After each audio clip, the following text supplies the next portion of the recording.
A very good morning, all of you.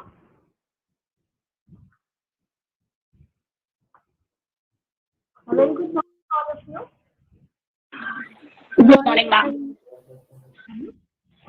Our respected speakers and our dear colleagues and friends and our dear students, in give you on behalf of the Department of English and Modern European Languages, University, I welcome you all in our webinar titled Search for a Forgotten Poetry, Text and Philosophy in Indic Tradition. So, as the name suggests, we are going to talk about the poetry or the art of composing poetry, to put it simply. And more importantly, about the tradition Indic concept of which this poetry is a part. The tradition, which is largely forgotten or ignored, or at the best homogenized and exoticized. When we forget a tradition, we also forget the poetess, because the poetess has blossomed out of this tradition only. In our webinar today, we will try to explore that tradition, that ancient, deep-rooted, multi-dimensional tradition. Though one such webinar is nowhere near enough for us to explore the layers of this multi-layered phenomenon called Indic tradition, but we will do our best. We have two eminent scholars as speakers with us today.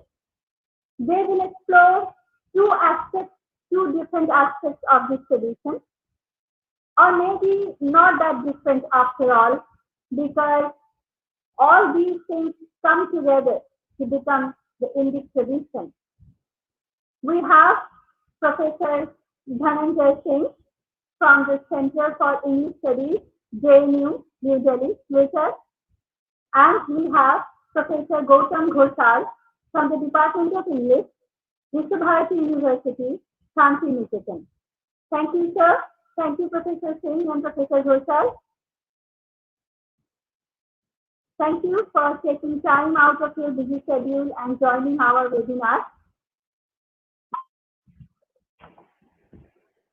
We have Dr. Om Prakash, the head of the Department of English, Gautam University, with us.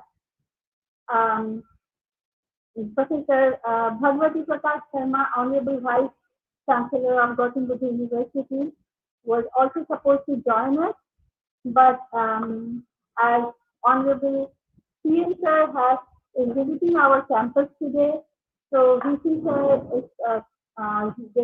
got busy with the CMC visit. So unfortunately, he will not be able to join us. The Dean, we have Dr. Niti Rana, Dean, School of Humanities and Social Sciences. Ma'am was also supposed to be here, but both the Dean ma'am and PT sir got busy with the CMC visit to the campus, so they have not been able to join. Let me now introduce our speakers. And though our speakers don't need any introduction, and in fact, this small introduction will not be enough to cover everything that they have done. Still, let me give a brief introduction to our first speaker. Our first speaker is Professor Dhananjay Singh. Dhananjay Singh is professor at the Center for English Studies, Jawaharlal Nehru University, New Delhi.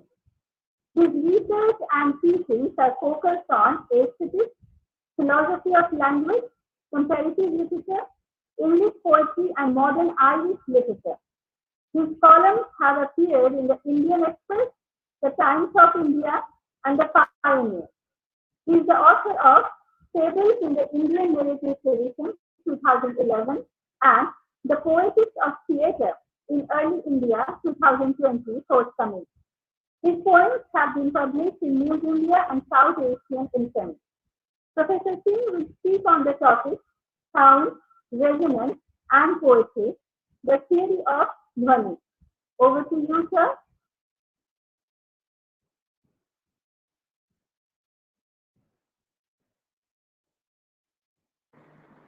Yeah, thank you, Bipasa. Thanks a lot. Am I audible? Yes, sir, you are. Yeah, so thank you so much. And so, right. Well, I'm going to, and please, kind of stop me if I go beyond the time that's allotted to me. Yeah. Am I audible? Is the pitch is fine? Yeah. Yes. Now, you see, in the Indian tradition, Dhwani, comes in the 8th, 9th century as a radical departure uh, as far as aesthetics of poetry, and also has influences on drama and theater. So, in a sense, it's a kind of inter art uh, theory, and that's what I'm going to talk today. But I will start with the 20th century poet, English poet, which all English studies, and then I'll go to Dhani and discuss some examples. Let me say this the very beginning that the Dhwani text, which is Dhvanyaloka or Sahardaya composed by Anandavardhana, commented by Abhinavgupta, uh, in 9th century, 9th century Anandavardhan and the 10th, 11th century Abhinavgupta. It's a very dense text. Indians, Indian philosophers are known for creating categories and subcategories uh, minutely as such. So it's a text that would require, perhaps 20 hours to talk about. So what I'm going to do today is to raise or put across some of the major principles of the Dhwani theory, which has its basis in the philosophy of language. Philosophy of language of Bhartrihari, and also touches upon other philosophy of language. Every Indian school philosophy has something to say about language, because grammar or Vyakaran in the Indian thought is not simply grammar as it understood to know the rules of language, but grammar is a philosophical system. Panini, Patanjali, Bhartrihari, these are the major names here. So Vyakaran is a philosophical system, and and it was strongly understood that all sciences, all disciplines of knowledge have their basis in grammar, in Vyakaran, because Vyakaran or the grammarian philosophers reflected upon language and meaning, which is of course very central to any search for knowledge. So I'm going to take you all to the roots of the Dhwani theory as well. But let me, as I said, let me begin with T.S. Eliot, and then I'll go. And as all of you know that Eliot was greatly influenced by Indian thought. So I'll just read uh, two passages, and I wish I had time enough, or I just wish if I could just take up one point and perhaps talk about poetry with examples, because it would be extremely unfortunate if we talk about poetry and don't actually read poems. So I'll read two passages from Eliot, uh, and then I'll go to the Dhwani theory, Dhwani Siddhant as such. So this passage, all of you have read, obviously. Uh, Anybody who does English literature, in some, first year, second year, third year, read this, which is of course the beginning of uh, the love song of J. Alfred Prufrock. And let me read this. At the end of our talk, we'll come back to this passage. Right. So it goes like this: let us go, then you and I, when the evening is spread out against the sky like a patient etherized upon a table. Let us go through certain half-deserted streets, the muttering retreats of restless nights in one-night cheap hotels and sawdust restaurants with oyster shells, streets that follow like a tedious argument of insidious intent to lead you to an overwhelming question. Oh, do not ask, what is it? Let us go and make our visit. So this is from uh, Prof, and then the famous beginning of Four Quarters, the Burnt Norton. It's pretty abstract, uh, very difficult, obscure. Uh, it's extremely challenging to make sense, right? But that's what I'm going to talk about today. So this is how Eliot begins. Four quartets: time present and time past are both perhaps present in time future, and time future content in time past. If all time is eternally present, all time is unredeemable. What might have been is an abstraction, remaining a perpetual possibility only in a world of speculation. What might have been and what has been point to one end, which is always present. Footfalls echo in the memory, down the passage which we did not take, towards the door we never opened, into the rose garden. My words echo thus in your mind. Now that's what I'm going to talk about today. My words echo thus in your mind.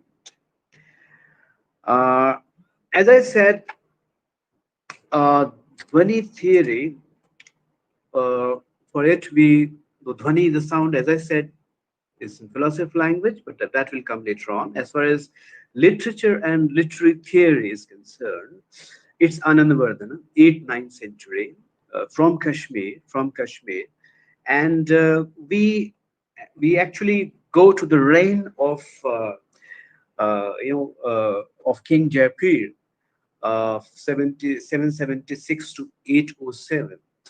Uh, and it was during his reign that art flourished in Kashmir, so much so that he had poets from all over India. Uh, there was shortage of people expert in literature. It was said, Ingle says in his translation, Introduction to Dhanaloka, and Abhinavgupta, was, you know, also it's believed he traveled to Kashmir. Anandavardhan was from Kashmir, and during this time, of course, in the reign of Jaipur, uh, there was a almost comparable to royal society, whose head was Udbhat, of course, uh, local, of course, because from the sound Bhatt surname, you can make his local Kashmiri Udbhat. Udbhat was an expert on Alankara. Alankara, of course, is figure of speech, as you know, but it cannot be brought down to figure of speech. Alankara, those who are Alankara proponents are the one who believe that the quintessence of literature is its figurativeness. Of course, they do talk about figures and describe figures. So Udbhat was the person who was heading this academy as such, Royal Academy. Very rich library. So that's where Anandavardhan would come. Um, let's say half a century later, a very strong tradition of literary criticism and literary theory, and the strongest sort of school, one can say, was the one which was influenced by Alankara and related to Riti and Vritti. Riti, let me talk about these terms, because I'm sure there are students from English studies, and it's unfortunate that we are not, kind of, introduced. Our tradition, as a critical tradition. It was Bhamaha who, in let's say 5th, 6th century, says for the first time says that Shabd Arth Sahito Kavyam. So for us to know, I mean, Pound is a great exponent of literary poetry aesthetics. We do not have to wait till the 20th century to really understand that a form and content are inseparable. So it's Bhama says that Shabd Arth Sahito Kavyam. So the what is literature, and of course he makes a distinction between literature and other disciplines of knowledge, other like like for instance, in today's term, dharma shastra, sociology, uh, other, even within literature, like other forms of literature, like epics and all, itihasa, what he says is, as far as poetry is concerned, Shabd Artha Sahito Kavyam, the inseparability of word and meaning. By word, of course, he means sound as such. What I'm trying to say here is this, that till Anandavardhana comes, it's established that the language of poetry, of course, has rasa, but since Alankara is dominant, they have in fact incorporated rasa as a figure of speech. Style, which can be roughly translated as vritti, and riti. Riti means a spatial arrangement of word. That's how we can translate riti as. When Anandavardhan comes, and by this time, uh, as far as uh, uh, as far as word and its relationship to meaning is concerned, uh, there are accepted three functions of word in terms of its kind of expression of meaning. First, of course, abhidha, then tatparya, of course, tatparya, and lakshana. I'll come to all these later on. Abhidha, of course, is a denotative meaning, is a literal meaning. Right? Tatpare is a sentential meaning. The mood question here is that, uh, and which can in fact give us indication to go back to Bhartrhari, Bhartrhari's concept of pratibha, the question that he raises. I'm talking about the distinction between the word meaning and the sentence meaning when you're reading poetry or you're reading prose. Word meaning is always universal, or is always universal. The sentence meaning is always particularized by the writer. The question is this: that when we are reading a discourse, the meaning that we attain it on the basis of our cognitions of word meaning or the sentence meaning. Is a philosophical question. Is a philosophical question. Tatparya Shakti, the power of the sentence, rather. Tatparya is a sentential meaning.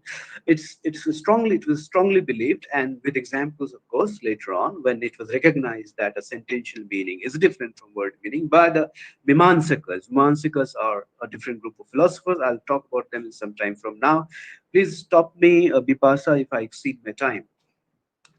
So it was so that recognition that the sentential meaning is different, uh, even opposite to the word meaning, brought in this rather third function of language.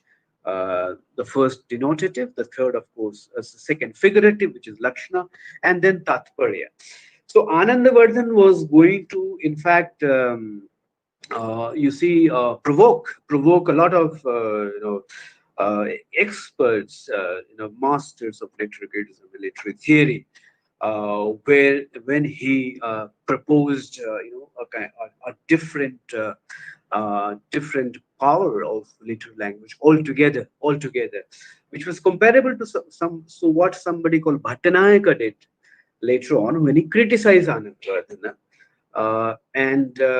and he proposed a term called bhavana, but I don't have time for it right now. But there's a debate between Abhinav Gupta, debate in the sense that Abhinav Gupta critiques Bhattanayaka to support Anandavardhana. Debate is this, that Bhattanayaka says that there's nothing called dhvani. What you are calling dhvani is basically bhavana, which is a power inherent in every word. What Bhattanayaka means is this. So the question is, we can relate this to the symbolist aesthetics in the West, but is much more broader than that. Broader than that, what Bhattanayaka questioning Anandavardhana does after he comes after Anandavardhana, critiques him, Why does he critique it? Because of course it raises lots of eyebrows when Anandavardhana comes with the Dhwani theory in literature and poetry. Uh, Bhattanayaka questions this and says, but a lot of other critics also, they come with this idea that, well, this young man is kind of, is kind of, sort of pretentious or showing off, bragging about, by simply coining a different term called dhwani, whereas what he's talking about dhwani is inclusive or is included in the existing terms of literary theory, which is or linguistic theory, which is abhidha, lakshana, and tatparya. Hope I made these three terms clear. What Bhattanayaka says here is that what you call dhwani is an intrinsic property of every word in every piece of literature, which is this that any piece of writing, right, whether for theater or for reading, has this intrinsic ability to universalize experience. The unique thing that it has is this, that at the same time that it universalizes experience, let's say any great play, let's say Shakespeare or Beckett or anybody, when you're reading it or you're watching it, everybody finds some meaning anywhere, even if it's adaptation, a lot of changes in it. So the language has an ability, not because it uses no stylistic or formalist techniques like, let's say, figure of speech, but even mere denotative language. So what Bhattanayaka is saying is this, that literary language, right, whether it is denotative or figurative, but he said let's not talk about figurative, because then that would even take you further from the basic language, the literal language. He says that literal language itself, when it becomes when it enters into a literary text, it acquires a different property, a property to universalize an experience, and therefore anybody reading anywhere or watching a play anywhere relates to it. But then relates to it because it's universal, and that universal is due to the property of the language, right? And language of theater or language of poetry. But at the same time, what is paradoxical in this power of language is this, that even as it makes it universal, it also particularizes experience. So these two statement that I make seem to be quite opposite. So on the one hand, it universalizes and then it particular. What it does is this: because of this unique ability, it universalizes experience. But then every reader of poetry or every person in the theater house, when he or she experiences a scene, or when you read a line of poem, you actually possess it. You relate to it personally due to the power of language. Now, so Bhattanayaka says that, well, this is the power of literary language, which is bhavana. There's nothing called dhwani as such. So he faces a tough time, in fact, not in the text, because he's given his theory in Dhvanya Loka, which he himself calls Sahrdaya Loka. Now, let me stop for a second on the term Sahrdaya Loka. What Anandavardhana claims in his treatise is this, that, well, uh, this meaning and this word by dhwani. By dhwani, you all know dhwani is sound. Let me go back to um, again to in reference to Iliad, and I'll come back to Anandavardhan sometime. Uh, there was a critic called Helen Gardner, of course, and he wrote a book on Eliot called The Art of T.S. Eliot, 1985, and this is important for me here uh, to contextualize. Even without this fine, but the statement of Gardner is extremely important, and he compares four quartets with music. Uh, Most of the modernists, Malarm and all, they will all talk about music. But let me read one sentence from Gardner, and then I'll come to Anandavardhana. This is what he says. I think that a poet may gain much more from the study of music, but music is not what I mean to raise here. Now, this is what is important for me. I know that a poem or a passage of a poem may tend to realize itself first as a particular rhythm before it reaches expressions in words. Sorry, before it reaches expression in words. And that this rhythm may bring to birth the idea and the image. I'll read again. I know that a poem or a passage of a poem may tend to realize itself first as a particular rhythm. This is quite obvious for us. There's rhythm in poetry, there's rhythm in everything in nature.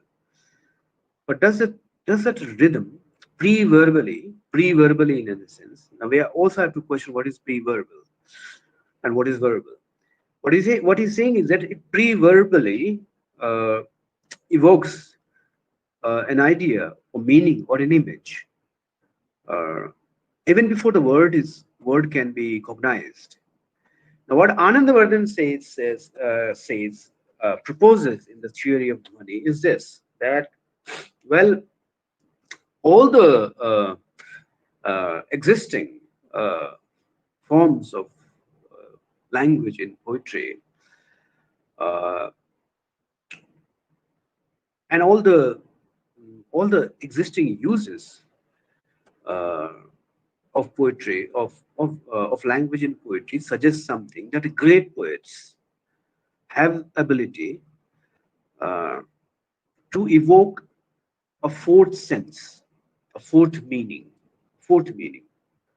by use of the fourth word.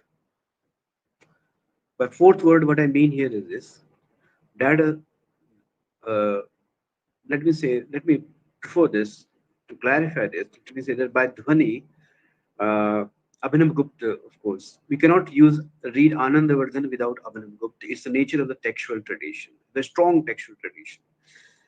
This like textual tradition does not believe in originality, in author, and all that. Therefore, when in our days people call death of the author Roland Barthes, I would feel that the Indian tradition is very strong perspective. So we can't read Anandavardhan without Abhinav Gupta. Abhinav Gupta writes his commentary called Lochana on Anandavardhan's Dhanyaloka or Sahardayaloka. But as far as the authority of the text is concerned, Abhinav Gupta is as primary as Anandavardhan. So the relationship is never hierarchical here. Now, Abhinav Gupta would use Dhvani in five senses. The suggestive word, which you'll call Dhvani, the suggested meaning, which is Dhvani, of course. Then the operation of suggestion, of course, is Dhvani. The poem itself becomes Dhvani. And the suggested sense, in fact.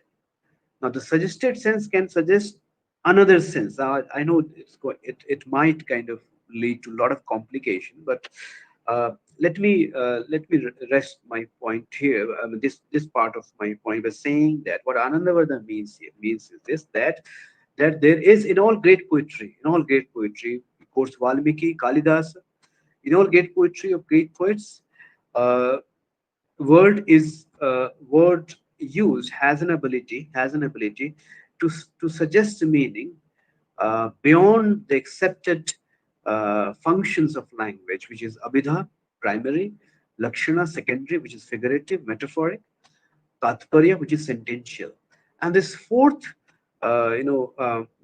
power of language he calls it vyanjana.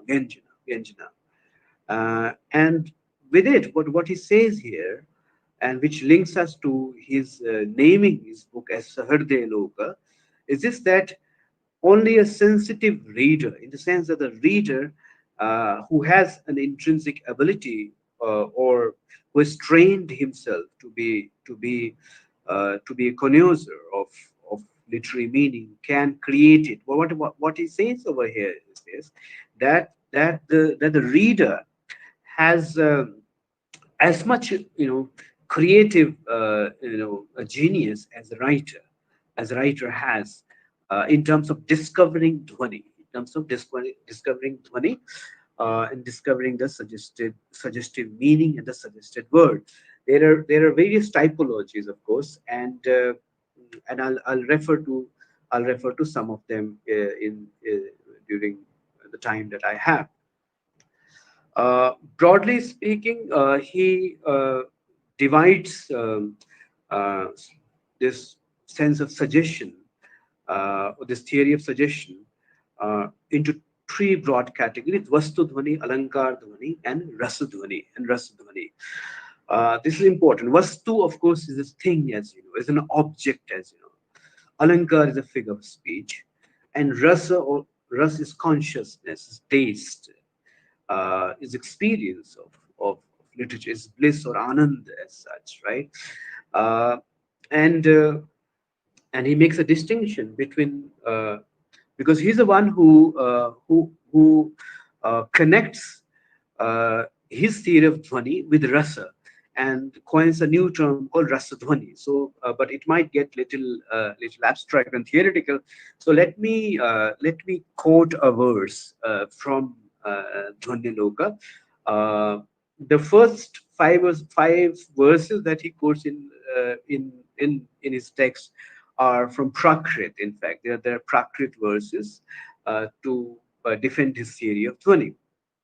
It's also a very important element of Indian theory, literary theory, that you cannot actually propose a new theory unless and until you have engaged with all existing oppositions to your theory, as well as all possible oppositions to your theory. So basically, what I mean here is just that, if you remember Karl Popper's term falsification, in research or in knowledge pursuit, any literary theory in India, in let's say, if I can call pre-modern literary theory, has first of all present the Puru Paksha, of course, which is this all existing objections, because these are all oral texts. So that when the text is written down, the author is aware of the objections to his theory, as well as all possible objections. So if you read Dhvanya Loka, or if you read Abhinav Bharati, uh, or if you read the debate between Nagarjuna and Nyayika, uh, it is a it's a textual convention. It's also a knowledge convention, that you not only present the views of your opponents, but also uh, expand upon the views of your opposition, and on that basis also say that what other possible objections could be there to my theory, which of course Anandavardhan Abhinam do. As the first type of dhvani that I said was Vastu Dhvani. Vastu Dhvani is suggestion of a fact or an object, uh, as opposed to Alankar Dhvani, which is a suggestion of a figure of speech. Uh, let me explain what he means by Alankara Dhvani. We all know figure of speech, metaphor, simile, right? All different sorts of figure of speech, metonymy, synecdoche, and all that. When in the use of figure of speech, the metaphor subordinates itself. The metaphor subordinates its own meaning to another meaning, then it qualifies to be Alankar Dhvani and does not merely remain Alankar. That's what he means by this. If you have time, we come to that. But let me give you an example of Vastu Dhvani. It's quite progressive in the sense that it's a pre-modern text. Uh, though, I mean, we should not believe in these divisions and all that, which have been constructed for us and we have become part of it. But let me read this verse. This, of course, is a young wife, and she lives with her mother-in-law, and she is in fact inviting her lover, and this is what she says, quoted by Anandavardhana: "Mother-in-law sleeps here, I there. Look, traveler, while it is light." So he says, "Look, traveler, while it is light, mother-in-law sleeps here, I there. For at night you cannot see, you must not fall into my bed." So the meaning which is apparent is that of prohibition. This is the denotative meaning. This is the denoted meaning. is prohibition. But obviously, what the intention of the speaker and also is and also the meaning grasped by the listener, who is a traveler, is that of uh, invitation, that the prohibition is unintended, in fact, and the woman is inviting him to make love. So this is Vastudhwani. So uh, wo- as you can see in the example, that language in poetry, in this example, right, presents an idea, right, or presents a meaning which is entirely contradictory to the meaning which is expressed. So this is an example of Vastudhwani. But it's important for me here to first of all go to the root of the Dhwani philosophy, so that we actually make sense of how suggestion is central to not only literature but to language itself. Mm, and also to this very image that we have to understand. Uh, this was an example of Vastudhwani, so this was very clear. This is very clear. But when you're reading a long passage, which has lots of figure speech, for instance, in Kalidasa, you'll find that language operates as a sound of bell. In fact, so if you heard the sound of bell, uh, it produces reverberations and resonances. Uh, the last sound that you hear is produced by the previous sound. The question that Bhartrahari and other philosophers will ask uh, uh, is this: how do we cognize sound, and how do we cognize meaning out of the sound? Sorry, how do we perceive sound, and how do we cognize meaning of the sound? The uh, the statement or the understanding that, for instance, Nyaya Vaisheshikas and grammarians, Bhartrari, have is this: that a sound we perceive come to us as sound of sound, as sound of sound. I hope you're able to relate this to poetry. But I'm trying to say, in the context of philosophy of language or Bhartrahari, written in his book Vakyapadyam, which is in 3 volumes. The first one is Brahmakanda, which presents a philosophy of language. Uh, the statement is this: that in language, the sound that we hear is a sound of sound, or sound of layers of sound. Is not the sound that we hear. We never hear the sound as such. We only hear sound of sound. That's what it is, and that is what Anandavardhana picks from here, and develops into poetic theory. We'll have some more time to talk about this. But let me take you to briefly to the Nyaya Vaisheshika concept of this, which is this: that uh, we hear a chain of sound. Basically, we hear a chain of sound when we hear a word as such, right? And it's the last sound as such, is the last sound that enters our ear. And these sounds are, to repeat, are these heard sounds that we hear are sound of sound. What is meant here is this: that in the Vaisheshika system, right, uh, the the space as such, the space Akash, isn't it? Akash, right, is a substance, and sound is the quality of Akash or space. Sound is produced by conjunction and disjunction of matter, right? Conjunction and disjunction of matter. And how is sound produced by a human being? Conjunction and disjunction, right, of the articulatory organs. Now, the conjunction and disjunction of the matter, or the conjunction and disjunction by the articulate organs, do not produce sound. Do not produce sound. What they do is this: the sound already exists in the space. Is all pervasive. Is atomic. Sound is atomic. It's all pervasive. I'm not creating the sound here. I'm not creating it. It's my breath. I am actually giving a form to my breath, right? And how am I doing it? uh, the same thing that matter does in the space. What it does is this, that it amasses. It's almost like a amassing of cloud. The sound that already exists in the space is amassed as such by the conjunction and disjunction of matter. Similarly, the sound that already exists in the space is collected by the conjunction and disjunction of my articulatory organs.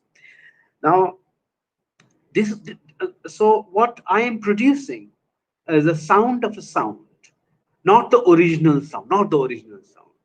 And this is a basis of Bhartrhari's Sphota theory.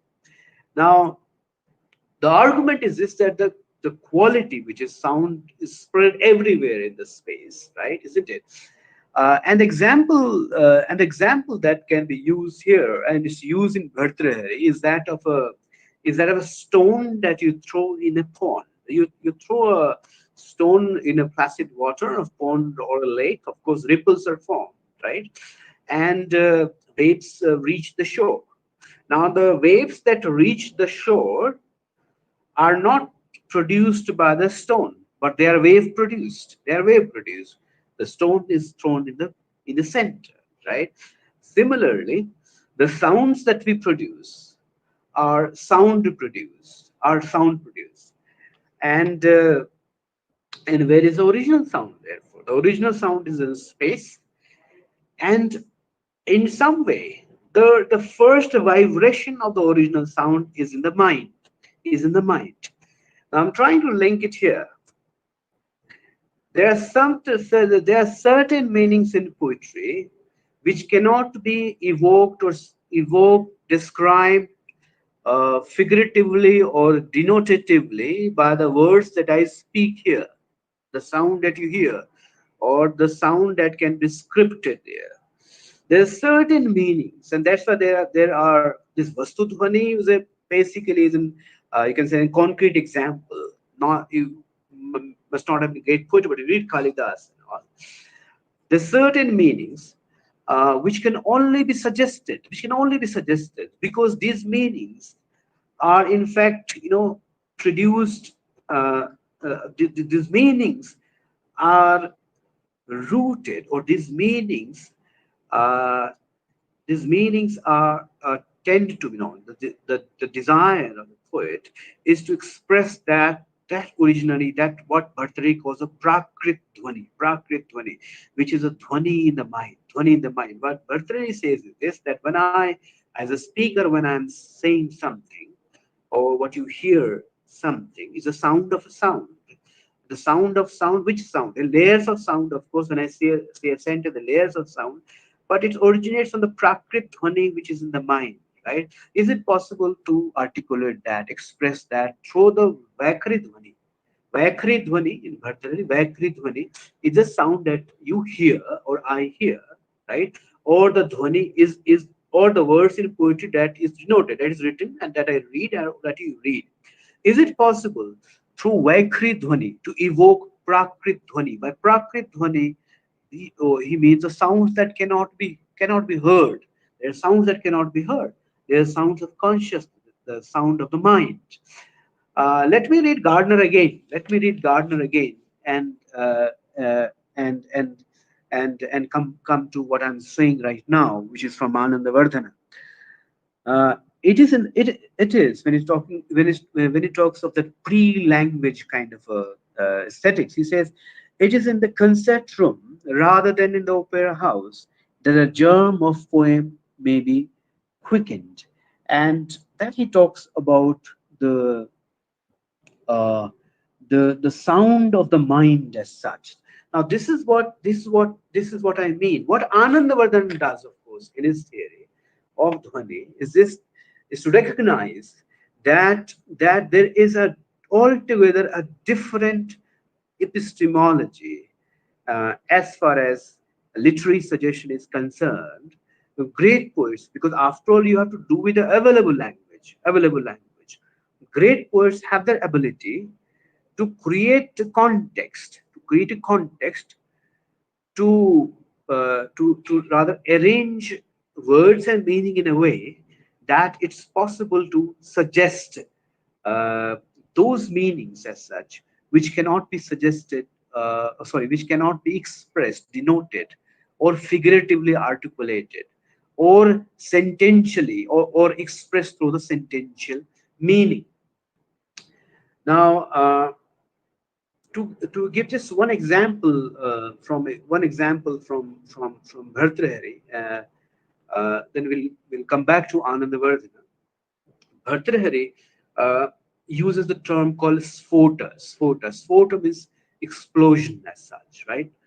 And what he means here is that the question that Bhartrihari and also Nyaya Vaisheshikas are engaged in self is this, that meaning is unitary, as I said just now, that meaning is in the mind after all. Meaning is unitary.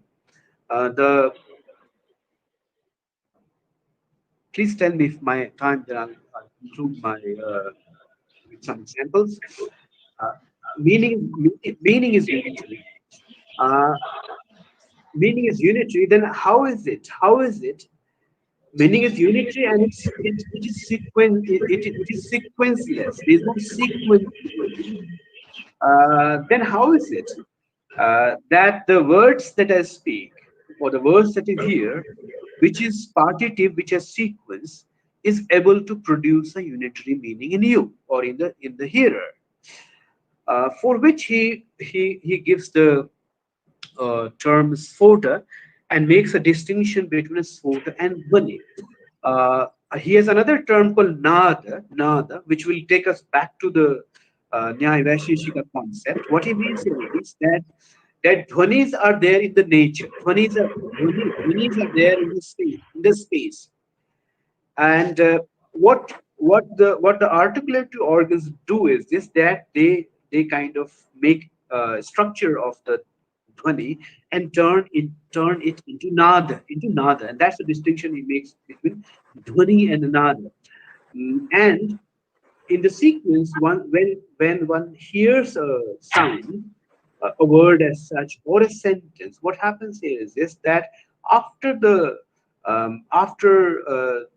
production of the last sound, and there are different theories, of course, in different schools of thought, but what Bhartrihari means is this, that the utterance of the last sound produces uh, produces a kind of a, going back to the memories or the traces of all previous sounds, and explodes with a meaning, and this meaning is what he calls sphota. Anandavardhana would use a similar theory, of course, where he'll say there, where he'll say that, and that in literature, in all great literature as such, right? Uh, the poets, in fact, you know, present a kind of a sequence of words and sentences, right? And it's an impression of is impression of the sounds of the words and even of the sentences as such that produce a final meaning, which is a suggested meaning. Now, let me give another example. Another example from Anandavardhana, and then we will discuss what he means. This example he gives you. This is again an example, from about about the context of uh, of love as such.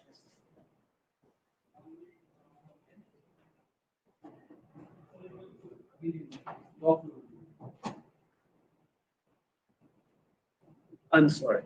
So let me read this verse, and this is what he says. This is the context is this, that there's a woman and is at the bank of Godavari River.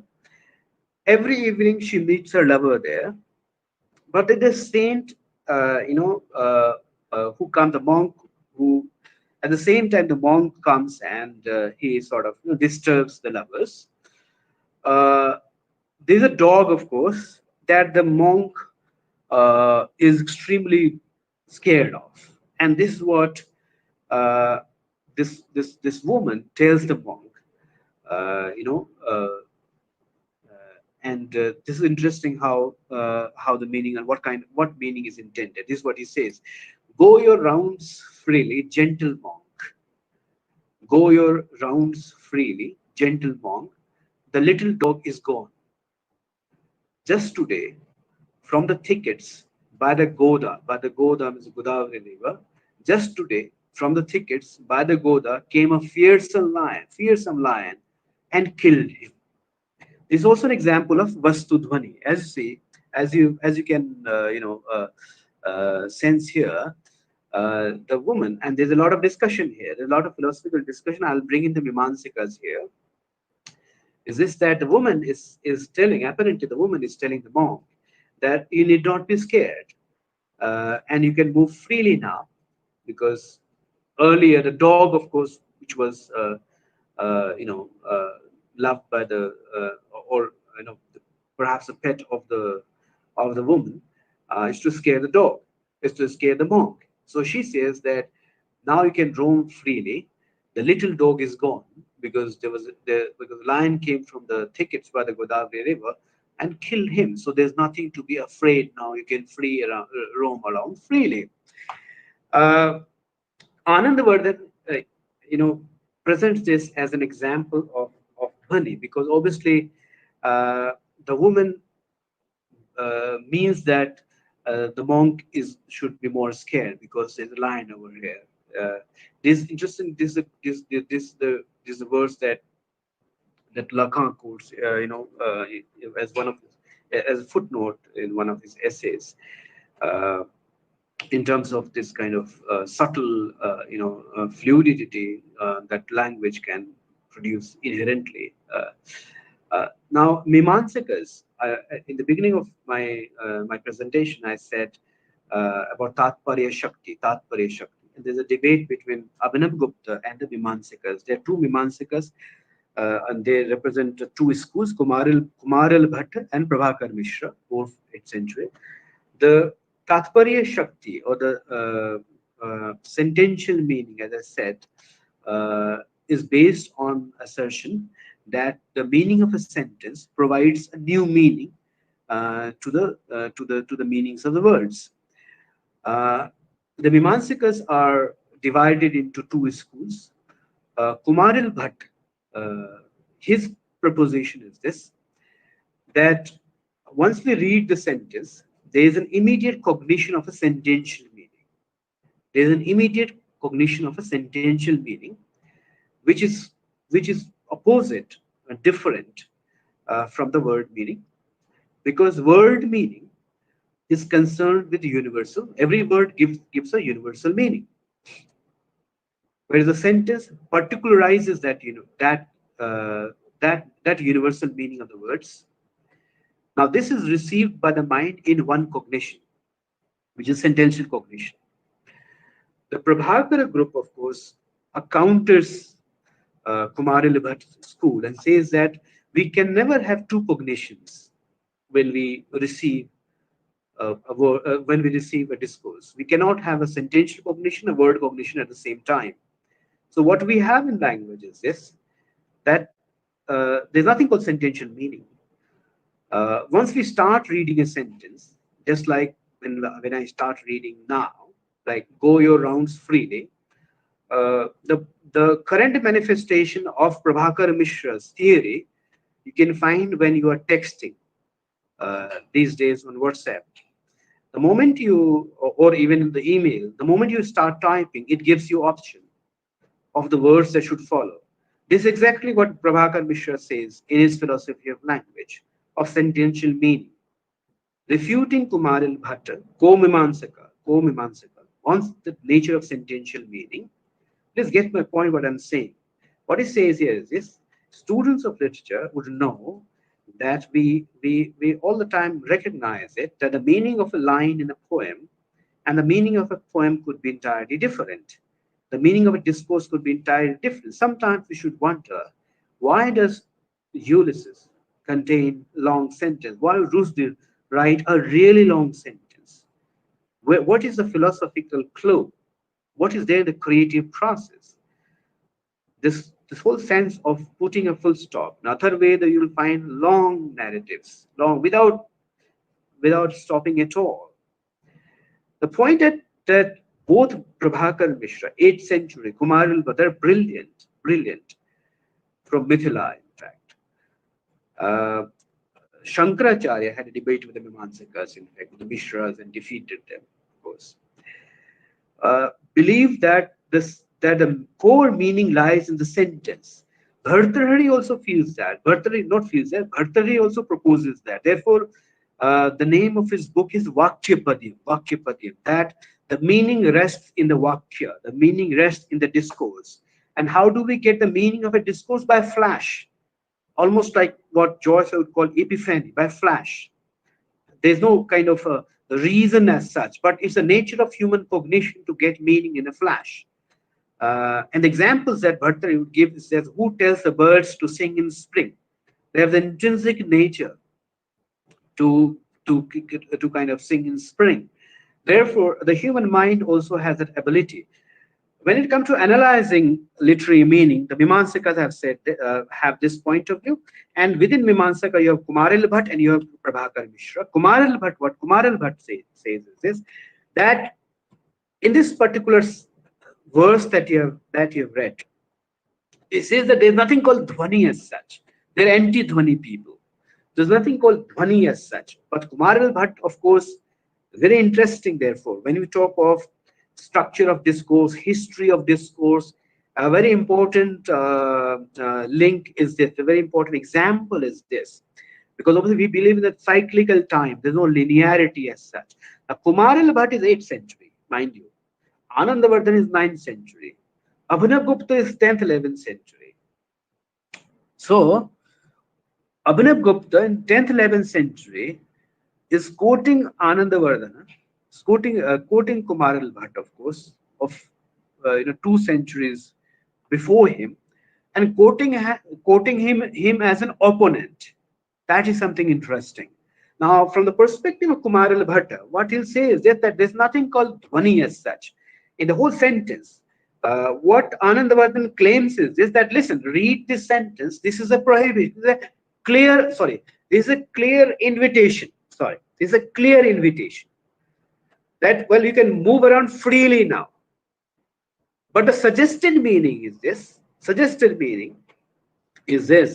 there is a prohibition. The suggested meaning is also Shringara Rasa. Shringara Rasa is also a suggested meaning of Rasa Dhvani.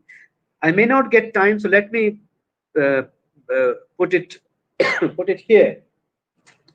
And with an example, let me finish it here because I can't take more time. Let me finish it here since I have named Rasa Dhvani.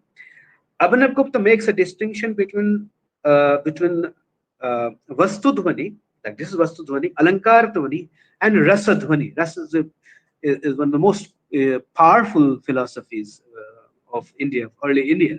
What Anandavardhan Abhinavgupta say about Rasa Dhvani is this, that as far as Vastu Dhvani, suggestion of an idea, right, or suggestion of a fact like this one, or suggestion of a figure.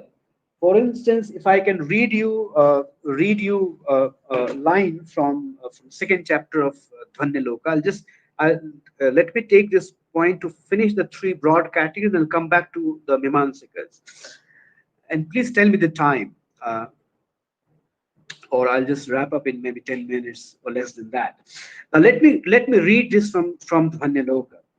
This is a verse. They are high with the flashing necklace. They are high with flashing downpours, and dark with alloy paste, and dark as alloy paste.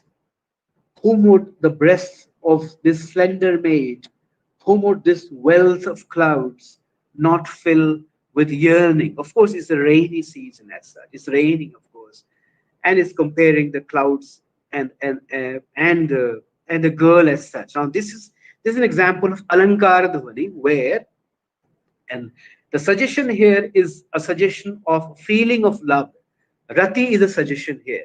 As I said, Alankar becomes Alankar Dhwani because Dhwani uh, means suggestion as such, becomes Alankar or a simile becomes Alankar Dhwani when it subordinates its function as a figure and devotes itself to suggesting some other meaning. That's what it is. That's Alankar Dhwani. And then you have Rasa Dhwani. Rasa Dhwani. For Rasa Dhwani, let me uh, read an example and then I'll compare it so that this broad typology is over. Then I'll read this Mimamsikas and then possibly I'll wrap up. So for Rasa Dhwani, let me read a small verse. Uh, Supposedly written by Dharmakirti. Dharmakirti. Now, Anandavardhan's Dhanaloka is a sort of, is a companion, rather, the example that he himself is a poet, of course, he writes his own verse, but he has all sorts of, poems, passages from Valmiki, from Kalidasa, the Prakrit poetry, the Buddhist poetry.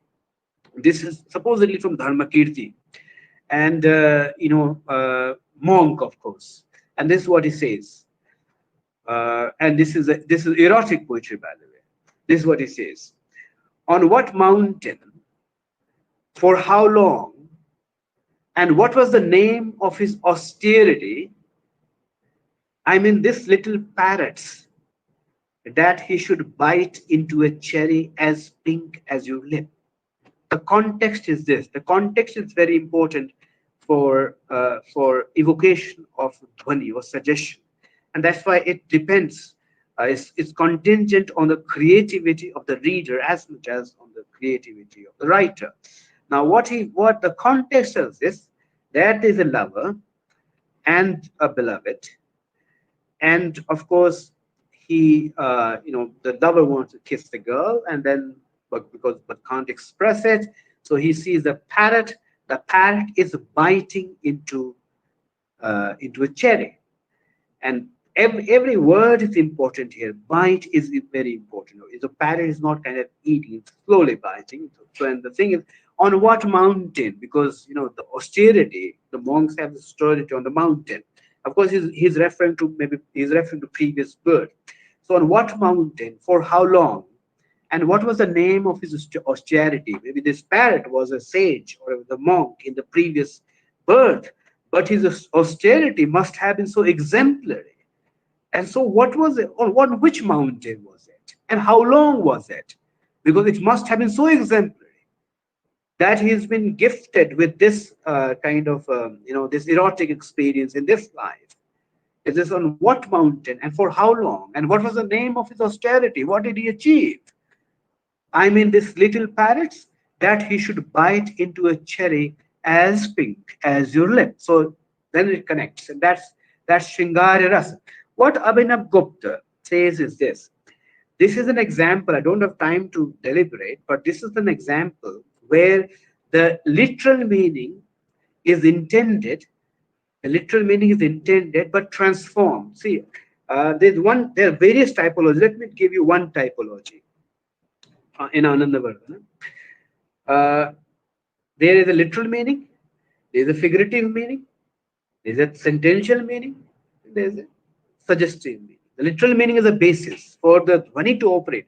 In fact, for dhwani, each of the three meanings are important. I mean, so dhwani would not be very separate. Each of the three meanings operate, and then you have dhwani. So for this typology that I'm talking about, in certain verses, the literal meaning is unintended. The literal meaning completely vanishes, and then you have suggested meaning. The literal meaning does not stand at all. In certain varieties like this one, there can be two options, of course. One where the literal meaning is intended, but it gets transformed. चला गया यार wifi चला गया क्या wifi गया तो नहीं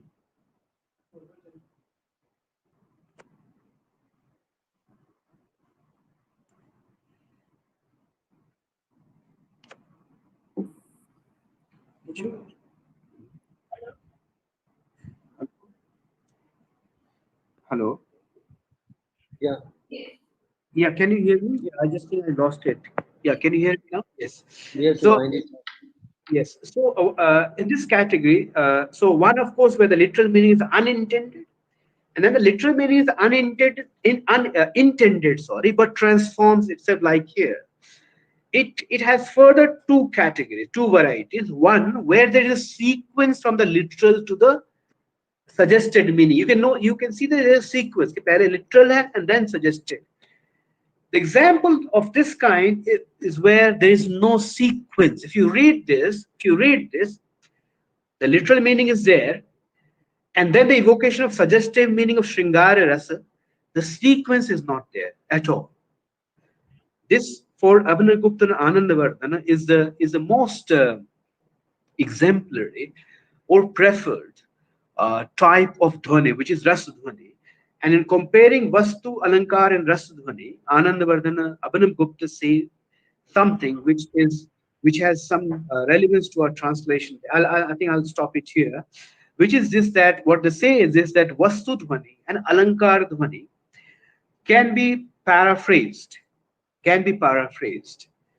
But Rasadhvani cannot be paraphrased. In fact, that is something which, in fact, relates, get to us, uh, gets to us the sole notion of translating poetry. So this, I think maybe I should stop here, and thank you for this opportunity. The objective was just to raise some interest as far as the money theory is concerned. Thank you so much. Thank you so much, sir. First, I want to see things manipulated. So, it is so interesting to observe that Anandavardhana noticed or talked about the resonant field of emotion through poetry.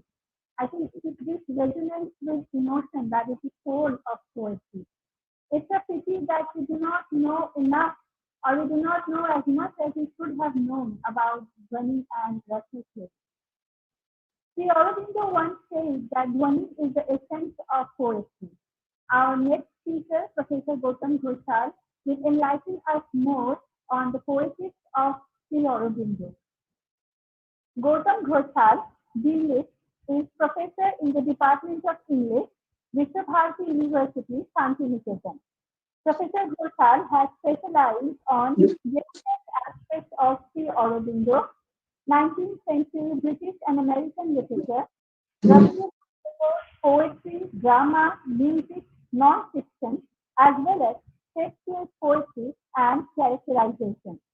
Apart from many books to his credit, he writes poetry in English. Professor Ghosal will speak on the topic Sri Aurobindo, a revised history of English poetry and a new poetry. Over to you, sir. How much time do I have? You have as much time as you need to. So no problem with time.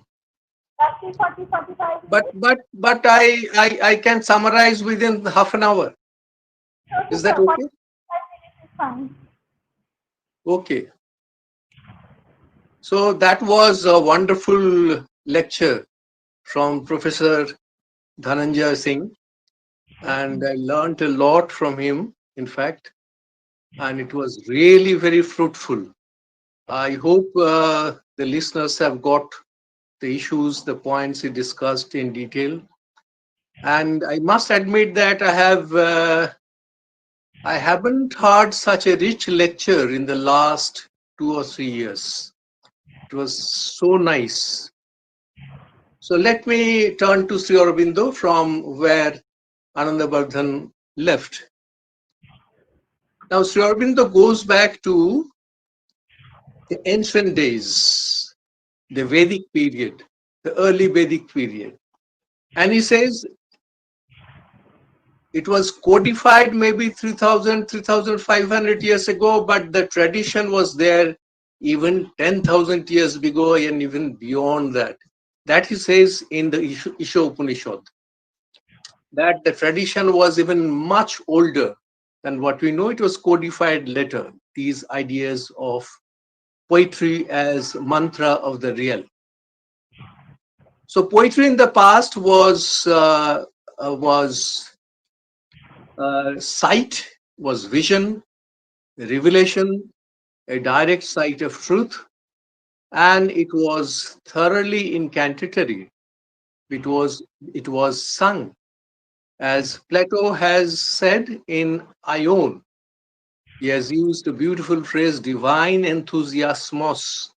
It was just that the poets of the Upanishads, the Vedic period, they sang, they just saw and sang, and it was not philosophy, it was not teaching, preaching, thinking, moralizing. It was a completely different thing from what we know today as poetry.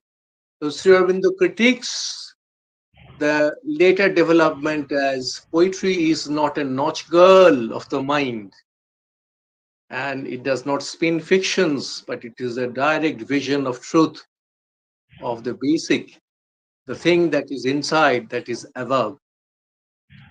And he says that the word kavi in classical Sanskrit, in the days of Anandabardhana, in the days of Kalidasa, in classical Sanskrit, the word kavi meant any maker of prose or verse. But in ancient times, the word kavi meant the person who just saw and sang. He had no other business. So this is the basic difference between the word kavi in classical Sanskrit and in ancient Sanskrit. And while talking of and explaining Anandabardhan in the future poetry, which is Aurobindo masterpiece, he started it in 1917 and ended it in 1920, serializing it in his journal, The Arya. And he was immediately influenced by the symbolist movement, W.B. Yeats and others, and also James Cousin's book, New Ways in English Literature, which came to him for review. And Sri Aurobindo got his clue.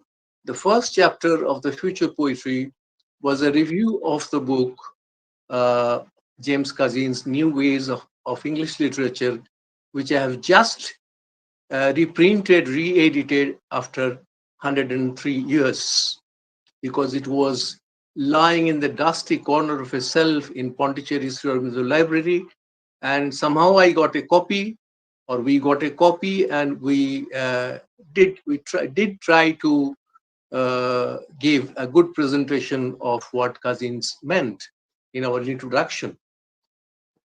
So mantra is incantation, vision, revelation, the direct vision of truth.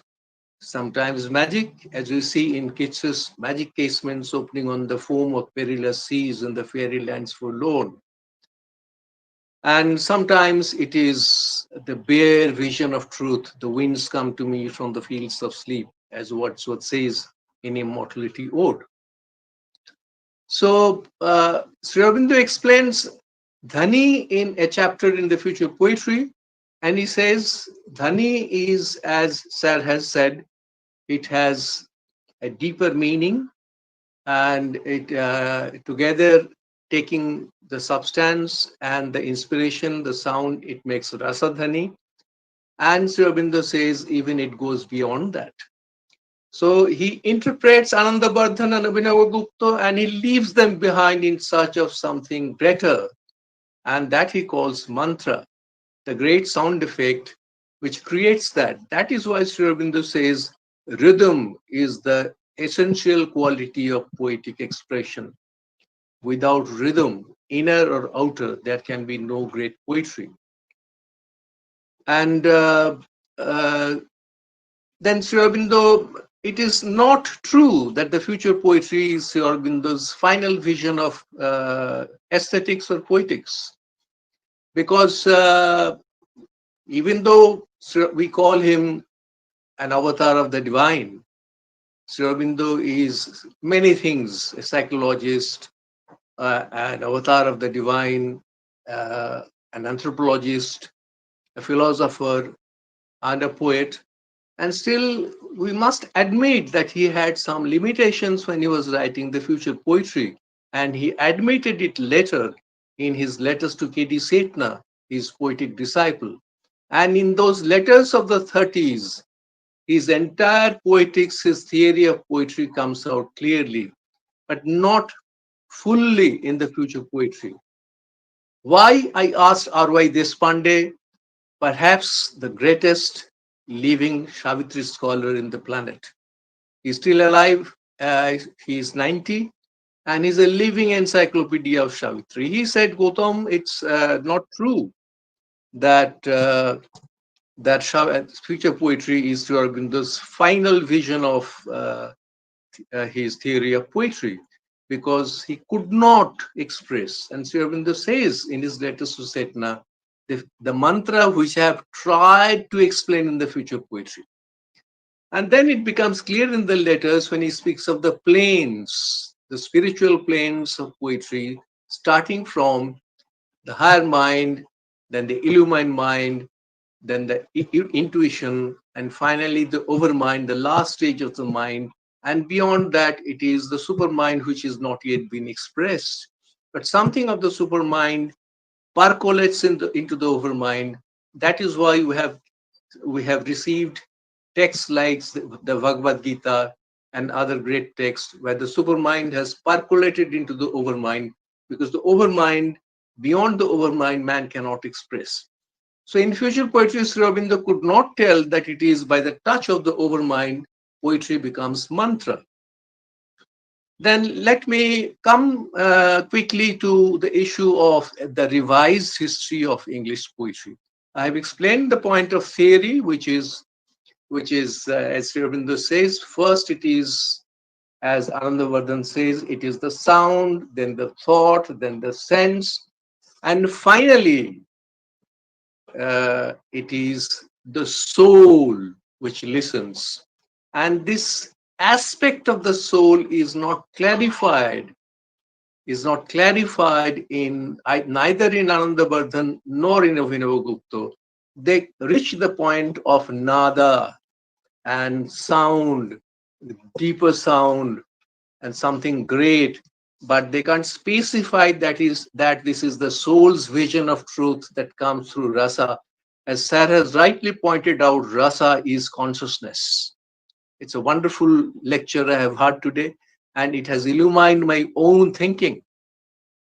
So now let us come back to the theory, to the history, why do I call it a revised history of English poetry?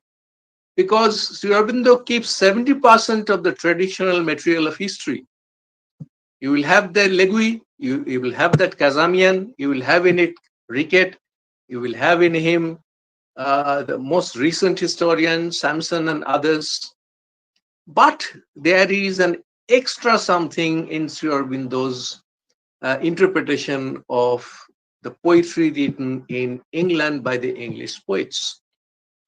Now, this mantric poetry is not religious poetry. It may be, but not always, because it has nothing to do with religion, because I have said that religion is not spirituality. Religion is some outer rituals. Spirituality is an awakening into a new being, a new life, a new consciousness. And this poetry will speak of that, and it will come in the form of lyrics. Sri Aurobindo traces the lyric. And if you go back to Whitman in 1855, when he writes Leaves of Grass, it was lyric as epic, or epic as lyric, because Sri Aurobindo says that even if the epic is back, it has to be through the form of lyric. Lyric is the heightened expression of the human soul. That is why Leaves of Grass is called an epic, a new epic, because the form is lyrical, but the status is epical. Now, why is it a revised history? Because it starts from Chaucer, and he exactly points out that Chaucer is, and it all relates to the consciousness. Chaucer is a vital poet because he is writing from the pranastar, from the pranic level, and he writes stories from the prana, from the vital being. And it becomes interesting for the common man, for the mass, it is very interesting. Then slowly it passes on to the Elizabethan age, where we have Shakespeare. Now, Sri Aurobindo places Shakespeare among the greatest of poets. Sri Aurobindo chooses 11 poets for the utter first class. And in the first row, we have Homer, Vyasa, Valmiki, and Shakespeare. Why Shakespeare? He has nothing to do with mysticism. He has nothing to do with spirituality. So why Shakespeare? Why Shakespeare? Because in mantric poetry or in poetry of incantation, as Sarah said, that there is something called uh, uh, vastu, the matter. The matter may be spiritual. The style separately may be spiritual in incantatory poetry, or both the matter and the style may be spiritual and may drag inspiration from the overmind. Now, these overhead aesthetics can also be called spiritual poetry. There is a synonym for overhead poetry, spiritual poetry. For mantra, it is either overmind or very high intuition. So this, in short, is Sri Aurobindo's structure of aesthetics. And when it comes to Shakespeare, he gives us a new aesthetics on Shakespeare. This is very, very rare and very few people know this, that Sri Aurobindo is the best critic of Shakespeare from India, and alone among all the Indians, he has a new theory, a new aesthetics on Shakespeare. Very few people know this. Sri Aurobindo is a supreme authority on Shakespeare because he is not just a critic of Shakespeare, but he has a whole body of aesthetics on Shakespeare, which he has summarized in the Future Poetry in 2 chapters and in his latest letter to K.D. Setna. So, then after Shakespeare, he passes on to the new age, the Romantic age, which he calls the poets of the dawn. And many of the things in Byron, Shelley, Keats, Wordsworth, Coleridge, many are the things Blake, he pairs Blake with Coleridge, not Wordsworth with Coleridge. He pairs Blake with Coleridge. And in many of these, there are some traditional elements, but there are certain leaps which are missing in the traditional history of English literature. That is the contribution of Sri Aurobindo. Because we speak of Keats's concept of beauty, and Sri Aurobindo says there is a gradation of beauty in Keats. It is not just one concept of beauty, there is a grade, and it is a gradually ascending grade in Keats's concept of poetry. The first is basically based in the sensuousness. We can't deny that it is traditional and it is accepted. But Sri Aurobindo classifies 4 stages of Keats's concept of beauty. Sensuous beauty, imaginative beauty, intellectual beauty, intuitive beauty, and then finally the ideal or the divine idea of beauty. So these things are Sri Aurobindo's additions with reference to his theory of poetry and to the evolution of the human mind, which takes the poetry to a greater height. And there are false relapse, as in the Victorian age, there is a drop in consciousness, except for Matthew Arnold. Unfortunately, Matthew Arnold couldn't see future. He was a backward-looking poet, but Arnold is a favorite poet of Sri Aurobindo. And even in his own early poetry, he imitated Arnold a lot. But there is a flop, a relapse, a lower consciousness in the Victorian age, a critical and argumentative, which is not poetry, because poetry is a direct vision of truth. The more you can reveal, poetry will go more and more towards the Vedic age. So in many ways, this poetry is not just a revival of a lost pin code of poetry. It's a lost pin code. The Vedic pin code is entirely lost. When Sri Aurobindo was reviving this ancient Vedic, this lost pin code of poetry, he also remembered that human mind is evolving and there will be no going back to the Vedas. And he chooses English poetry because in the English poetry, the lyric becomes the most powerful medium. And so he encouraged people to write in English because although in all regional literature of India, I can show you marks of mantra, inspired lines, either from the higher mind or from the illumined mind or from the intuition and finally from the overmind. Even Shakil Badayuni, the great Bollywood composer, did miraculous things and wrote miraculous lines for Noshad. So there is in regional poetry, in Bengali poetry also, we have seen not just Tagore, he is the greatest, but also in minor poets, we see lines that are revealing, not just giving you philosophy, religion, which are not the topic of Sri Aurobindo. Religion is absolutely irrelevant to Sri Aurobindo's theory of poetry because he is seeking for the inmost being and the highest sources of consciousness where religion has no relevance. That is why we have so many devotees of Sri Aurobindo from all sects. We have Christian devotees of Sri Aurobindo, we have Muslim devotees of Sri Aurobindo, because Ajan is mantra, Ajan is incantatory verse. Rumi is related to Sri Aurobindo because Rumi had spoken of the evolution of man into a superspecies, which Sri Aurobindo later explains.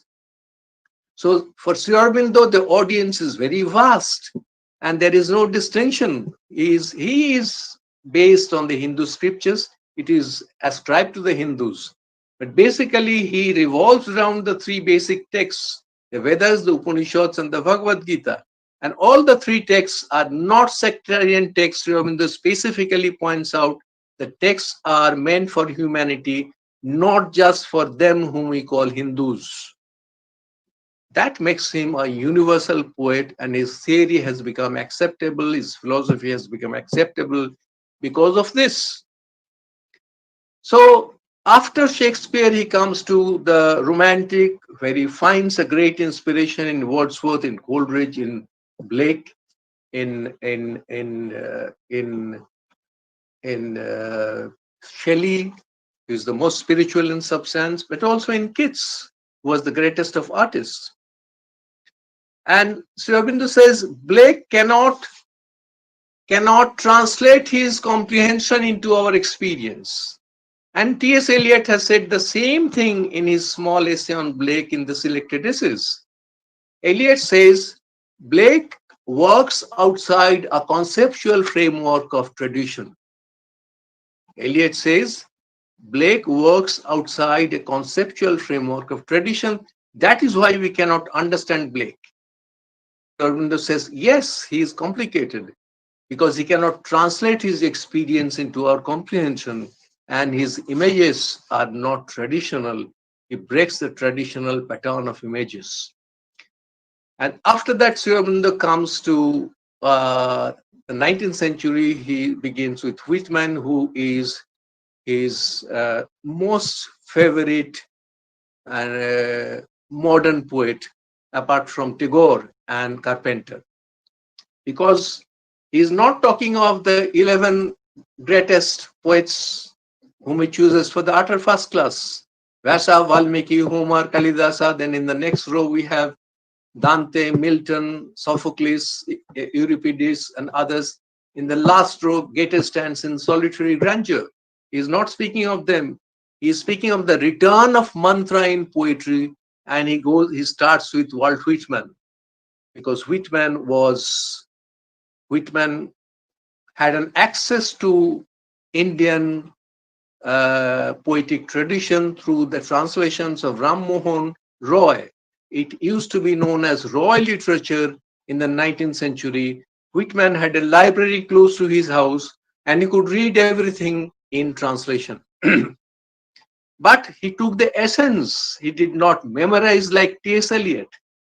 T.S. Eliot, unfortunately, had a great memory. He could only memorize. Whitman read and Whitman forget. He just got the essence of it. That is the sign of a great poet. And he discovered. Discovery is an important point relating to mantric poetry, of which Sri Aurobindo speaks. Then he comes to Rabindranath Tagore, and it's a nice day to remember Rabindranath Tagore. He says that Tagore, Whitman, Carpenter, they are the forerunners of the new spirit in poetry, the old new poetry. Old because it comes from the Vedas, from the Upanishads, and it is new because it is recreated in a new language, in English, in Bengali. Tagore has done wonderful things, especially his songs, where he has used the Rigvedic fire with wonderful effect, like in Aguner Porosh Mone Chhoa Prane E Jibon Punno Koro, which is very popular. So I quoted this, but there are plenty. Now, the point is, Sri Aurobindo reaches up to yets, because beyond that when he was writing the future poetry in 1917, and he was not interested in T.S. Eliot, because when T.S. Eliot was giving out his theory of poetry as an escape from emotion, as an objective art, as something passive, a passive attending upon the event, in a lonely corner of the globe, a lone, alienated recluse was giving us a theory of poetry which is going to change the entire complexion of future poetry. And naturally, Sri Aurobindo was serializing the future poetry just when Eliot was writing in 1919, Tradition and the Individual Talent, and two opposite theories of poetry. Somehow Sri Aurobindo was silent about Eliot, and also because Sri Aurobindo always answered in query against query. He never commented in his letters on anybody spontaneously, unless he was asked to clarify. When somebody asked him about D.H. Lawrence, he explained his problem, rating him as a great poet and also explaining his problem. But without any query, any letters, Sri Aurobindo would not open his mouth. That was the nature of that was his temperament. He wouldn't open his mouth against a contemporary or any other writer unless he is asked to comment. But he was very straightforward. He was very straightforward. He was a politician. At the same time, he was very straightforward, and he wouldn't hide his mind. And so he comes to Yeats because Yeats was his contemporary, and he focuses on Yeats's early poetry, which he thinks to be the best as the new poetry, mantric poetry, the poetry of incantation.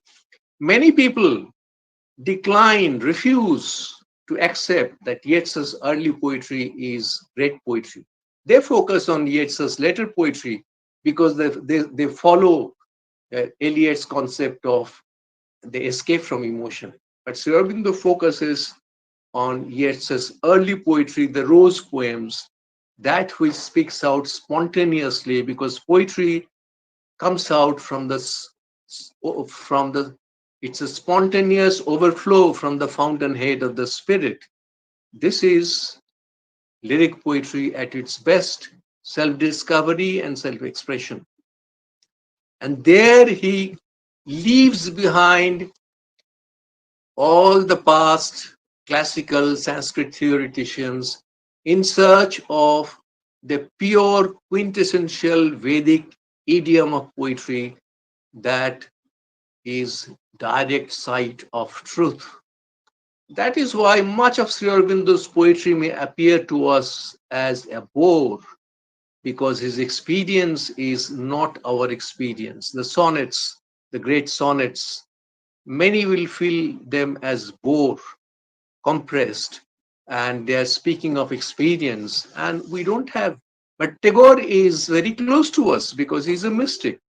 There's a difference between a mystic and a spiritual poet. Mysticism is in the borderline of poetry. And spiritualism is the direct sight of truth. And the direct sight of truth is a boredom for us because our consciousness is not there. Our consciousness can accept Tagore, Whitman, but not Sri Aurobindo. It will take time for people to reach Sri Aurobindo's poetics and Sri Aurobindo's poetry.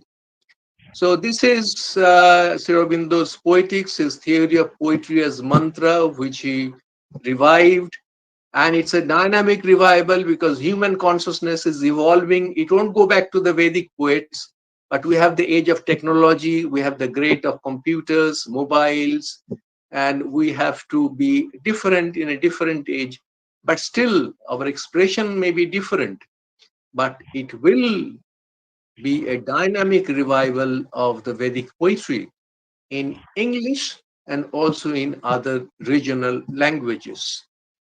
So this is why I call it a revival and a dynamic revival.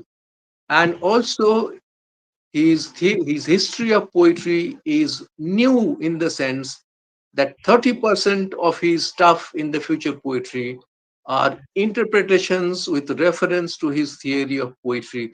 That makes the future poetry such a great history of English poetry, which we tend to neglect. The first four chapters of the future poetry speak of Anandabardhan and Abhinavagupta and how it passes on to the Vedic poets. It goes back from the 8th century, 9th century to the old Vedic period.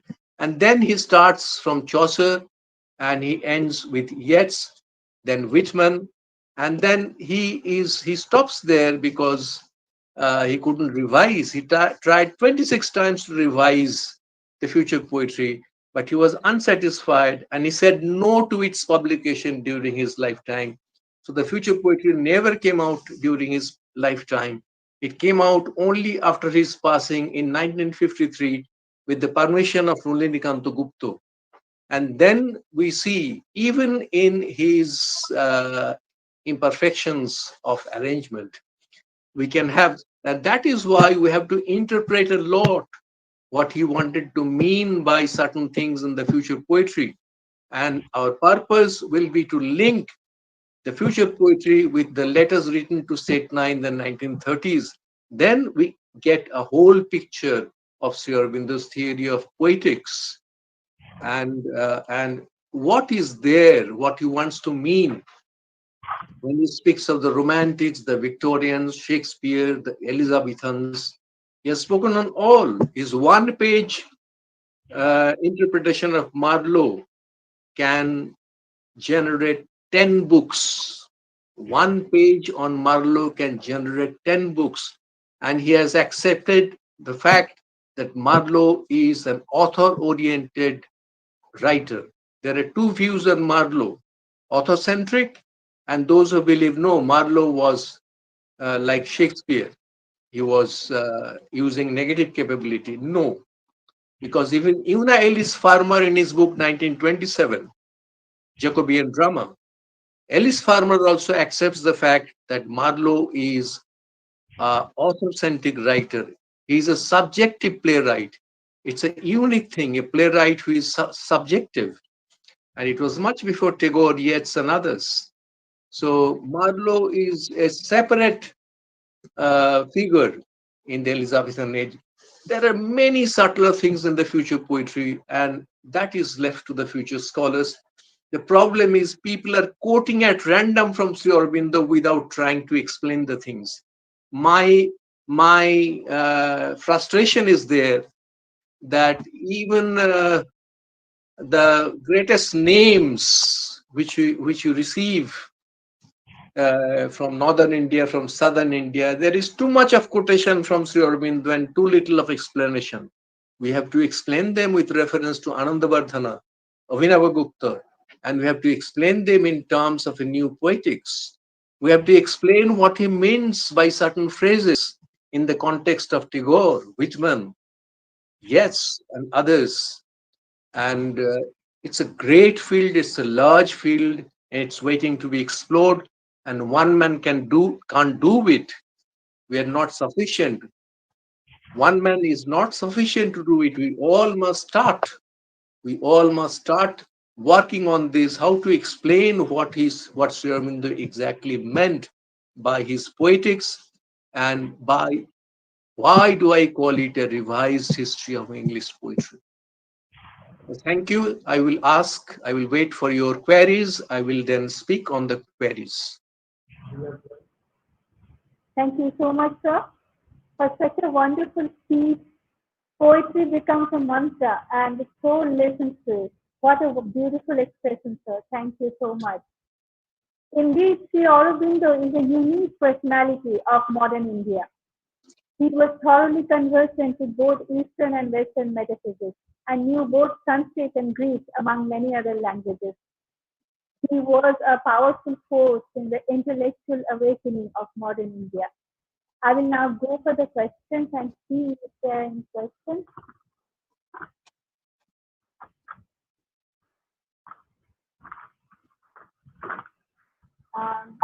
It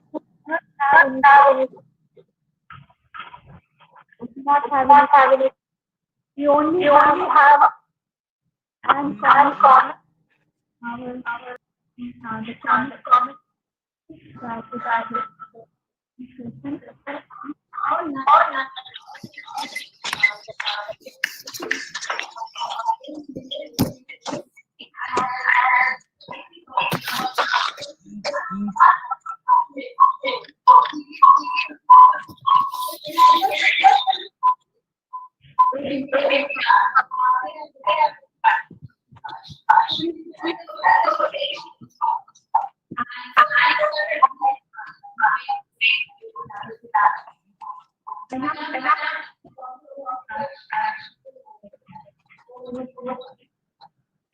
Okay. Thank you, Vipasha. First and foremost, I apologize for the sudden visit of our Chief Minister, which was scheduled earlier this morning. And the Vice-Chancellor in our team, and some of us were occupied with this voice today. So that explains their absence. We are grateful to Professor Dhananjay Kumar, who very kindly agreed to spare time at this webinar. We are also grateful to Gautam, who took time out to enlighten us on the modern seer Sri Aurobindo's poetic traditions. Poetry is one of the earliest forms of literature, and in Indian tradition it manifests both material and spiritual aspects of human life. One of the greatest poets and milestones in Indian poetic tradition, Sri Aurobindo, considers poetry to be divine, which encapsulates the spiritual truths of poet experiences. India has the earliest works of poetry known to us are the Vedas. They contain the universal law. The poetic tradition in India is deeply enriched, and the Vedas are encouraged by generations driving and guiding our collective memories, culture, and shared social history. We are delighted that we had eminent speakers like Professor Dhananjay Singh and Professor Ghosal, who enlightened us on this poetic tradition, Indian tradition. Specifically, Professor Dhananjay Singh, who brought in the Dhwani theory. I'm not a person of literature. I belong to linguistics, but it was wonderful listening to both of you, the learned students, and to the Department of English and Modern European Languages, School of Humanities and Sciences, the Goutam. I extend my heartfelt gratitude to both the speakers and all the participants who joined us. because of certain technical glitches, some of the students could not join. But we look forward to your association in future as well, and we'll plan some other activity, and we expect your patronage as usual. Thank you very much everyone for joining, and let us congratulate Natasha for her tireless work and effort that she has put in to make it a productive evening for all of us. Thank you, Thank you sir. very much, everyone. Thank you very much. Thank you, everybody. Thank you so much. Thank you. It was such a pleasure. Thank you. Thank you for having us. And thank you so much to Gautam Ghoshalji for such a wonderful talk. It was lovely listening to him. Thank you so much, sir. Indeed. Thank you. Thank you. Thank you. Thank you.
Talk to him.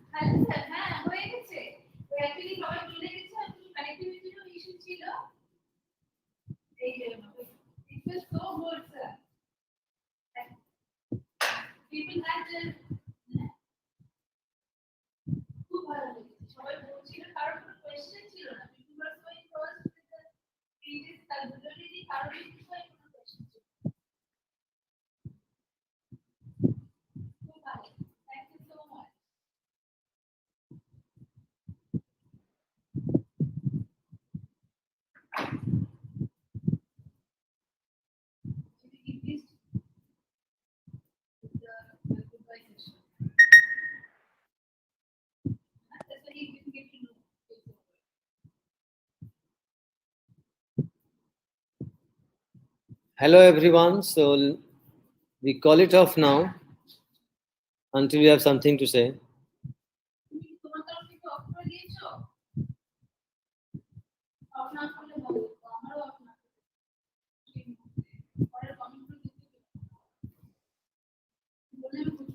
No, you can post your. We did not have created any feedback link. It was a talk, and it is over.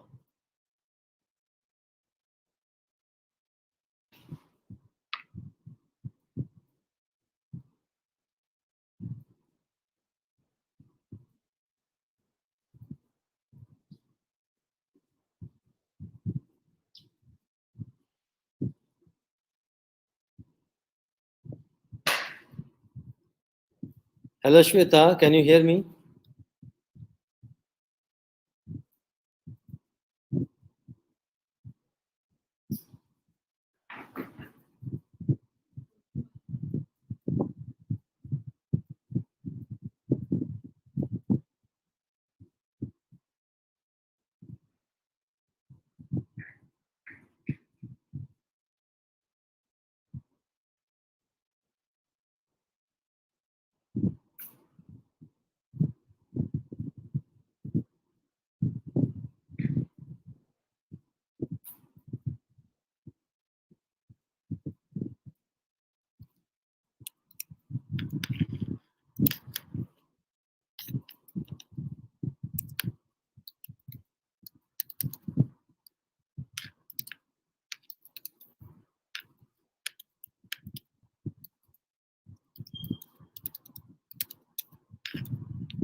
So should we switch it off now?